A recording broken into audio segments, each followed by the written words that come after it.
Imagine waking up to the crackle of flames devouring everything you've slaved over for months, your lifeline against a merciless winter, while the self-appointed neighborhood queen watches with a smirk, clipboard in hand. That's exactly what happened to Mike Reynolds, a quiet vet in the sunny suburbs of Evergreen Heights, Montana, where picket fences hide a web of petty tyrannies. But oh, how the tables turned when this guardian of standards revealed her true colors, turning a simple shed into a battlefield of absurdity. Mike had settled into Evergreen Heights 2 years back, trading desert patrols for mountain views and a small ranch-style home at the cul-de-sac's end. The neighborhood screamed American dream, manicured lawns, block parties, and that HOA promising harmony through guidelines. But harmony? Huh. It was more like a chokehold disguised as civility. Mike, fresh from his tours, kept to himself, building a modest shed out back for his winter prep, cords of firewood chopped on weekends, jerky from his hunts, and barrels of water against those infamous blackouts. He'd learned the hard way his first year, pipes frozen solid, power out for days. This stockpile wasn't paranoia, it was survival, etched from scars no one saw.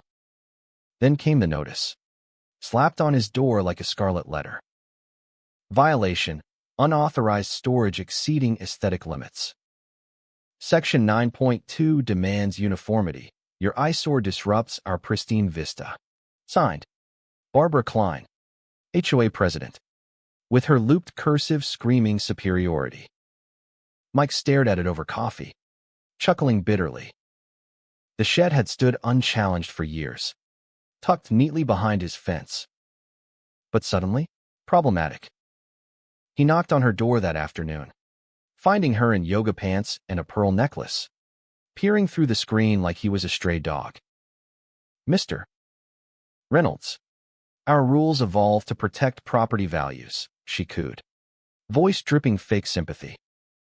"That pile, it's unsightly. Think of the children, they deserve better views." Mike bit his tongue.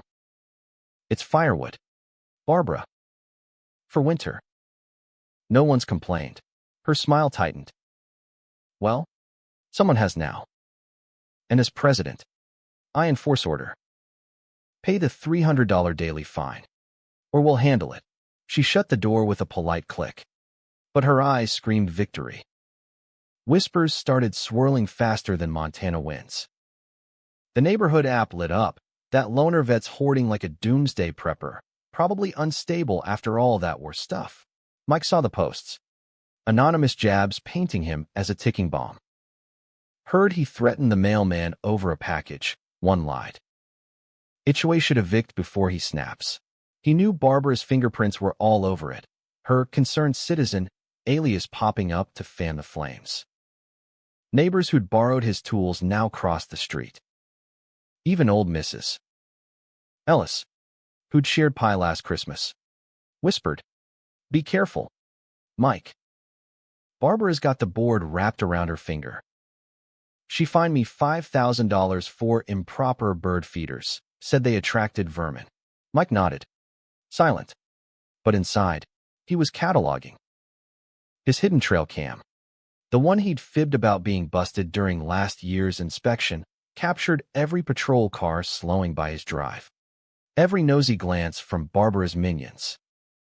Tensions boiled when Barbara escalated, sending compliance officers, glorified busybodies in polo shirts, to measure his yard at dawn. "This grass is a quarter-inch over limit," one barked, tape measure snapping like a whip. Mike watched from his window, sipping tea, as they accidentally knocked over a water barrel. "Oops," the guy smirked. "Add that to your tab." That night, the app exploded with more venom. Vets turning his place into a junkyard, endangering us all. Mike's blood simmered, but he played possum, digging instead. Public records revealed Barbara's charity funneled fines to her brother's landscaping firm, kickbacks for enforcement services. Neighbors confided in hushed tones. She drove the Patels out over holiday lights, bought their house cheap through her connections, Mike printed it all, biding time like a sniper. The blaze hit at 2 a.m., flames licking the sky as Mike bolted outside. His shed? Inferno. 2 tons of wood, meat, water, gone in minutes. And there was Barbara, across the street in her robe, phone glowing as she called it in. But his cam caught the truth, her goons dousing accelerant, her car idling nearby. Firefighters arrived late, 47 minutes. Per the log, after a permit mix-up, she claimed. Controlled removal, she told the chief. Batting lashes. For community standards, Mike stood in the ashes. Voice steady. Barbara, you just torched my winter. What? She huffed. Chin high. Rules are rules. Mr. Reynolds. Your defiance threatened order. Her face twisted, tense. Ridiculous. Like a bad sitcom villain. But Mike had evidence. At the next HOA meeting, packed with gawkers, he rose during comments. Barbara sneered from her dais. Gavel poised.